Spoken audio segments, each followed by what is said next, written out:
Chapter 10, Did you hear what she said? Becky whispered during the Monday morning mathematics lesson. I had just finished telling her about what had happened between my sisters over the weekend. I told you to keep your voice down, I whispered back, leaning closer.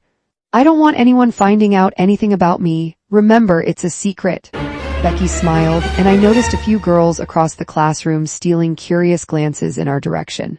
Martha and Becky, could you please return to your seats and pay attention? It was Teacher Monica, our mathematics teacher, speaking with her usual calmness. Becky sighed dramatically while I hurried back to my desk. She hesitated for a moment before following. After all, this was a city school. Punishments were rarely as harsh as those back in the village. During break time, we found ourselves talking again. This time I told her more. I spoke about Naka's strange behavior and Naki's unexpected accusations. How could the same people seem so different in the city from the way they had been in the village? The one thing I kept to myself was what Naki had called Naka. Some secrets still felt too heavy to share. Becky listened quietly before smiling.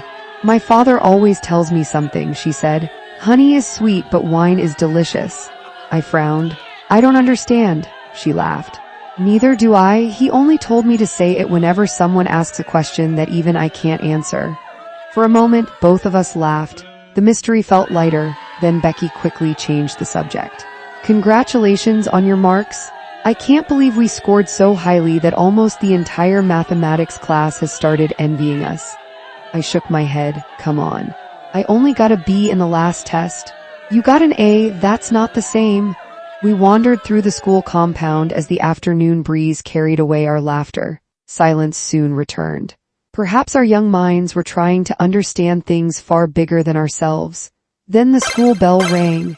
That evening, I finally gathered enough courage to speak with Naka. She stood by the window, staring into the fading daylight, her face carrying thoughts she seemed unwilling to share. Then she spoke. This Saturday, we're going back to the village. There are matters I must settle before it's too late. I placed my school bag gently on the sofa. The question why rose inside me, yet my lips refused to move. Eventually, I buried the question inside myself. Perhaps answers could wait. Some truths were too bitter to taste before their time. Besides, Naka had lived far longer than I had. Surely she understood life better than I did.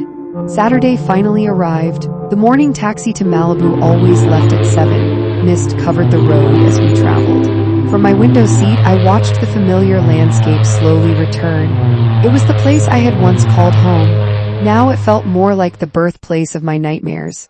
Stepping out of the taxi did not mean we had reached home.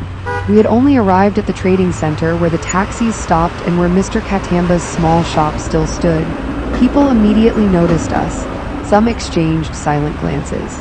Others whispered among themselves as Naka and I walked along the narrow path leading home. From a distance, I saw Mado emerge from the kitchen, almost hidden by the smoke curling into the air. The moment he saw us, he ran back inside. Naka and Namu are here, he shouted between coughs. A strange heaviness settled inside me. Something felt terribly wrong.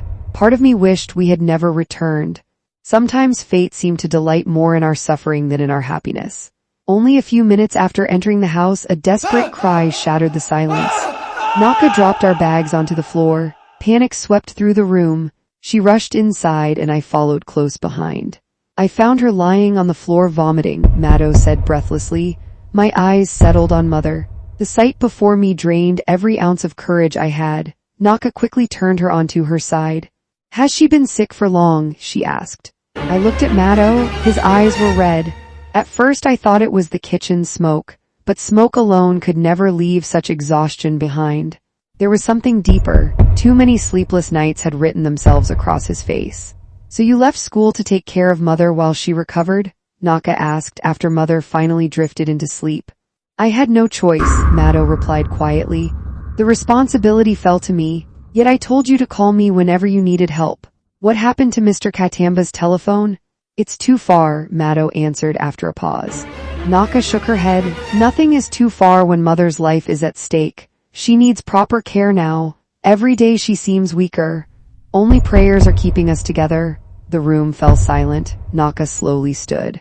What about Naki? What did she actually come here to investigate? Mado nodded. She said that was her reason. Investigation. Naka sighed heavily. Investigation? What use is an investigation if mother is left to suffer alone? Without replying, Mato gathered the cooking utensils and headed toward the kitchen. Halfway through the doorway, he stopped. He turned back. You smell that? The beans are burning. He disappeared for a moment before speaking again from the doorway. There's one more thing you should know. Naka looked up. Mato's voice grew quiet. Mr. Kayasu has been released on bail. There isn't enough evidence to prove he killed father. He paused, then his final words settled over the room like darkness. Someone else did.